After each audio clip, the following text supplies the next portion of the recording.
پاڵنەری دووهەم ئەوەیە کە ئومێدێکی هەیە لە کوێخایەتی و ئەمیرێتیەکە ئەیهێنێتەدی بەرژەوەندیەکی تایە. بەرژەوەندیەکەی بۆ نمونە لە ناخی هەستپێیەکە نوقسانە، بەڵام ئەگەر کردیانم بە ئەمیر ئەوە معنای وایە خەڵک ئەزانن کە من شیاوم، من زانام، من دانام، من ئازام، من لێزانم، هەر صفەتێکی تر.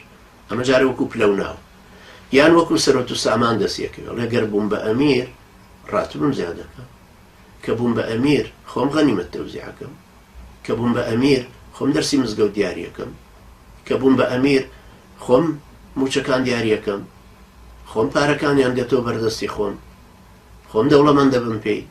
ئەم جۆرە صیفەتانە هەرچی هەدەفێکت هەبێ لە ناختا بتەوێت بە دینەکە پەیایکەی ئەوە بزانە تۆ بووی بە گورگ چوویتە ناو پەچەی مەڕەوە، وەکو پێغەمبەر عەلەیهی سەڵات وسەلام کە فەرمووی ما ذئبانی جائعانەوە حەدیثێک کە شەرحم کردووە لە شوێنێکی ترە کە چەند خەتەرە ئینسان دینەکە ئیستیغلال کە بۆ ئەوەی مەسالیحی خۆی تەنفیز کە بەرژەوەندەکانی خۆی بێنێتە دی لە پلەپایە، لە ناوداری، لە دەوڵەمەندی، لە هەر صفەتێکی تری کۆمەڵایەتی کە ئەداتێ لە ناو خەڵکیە.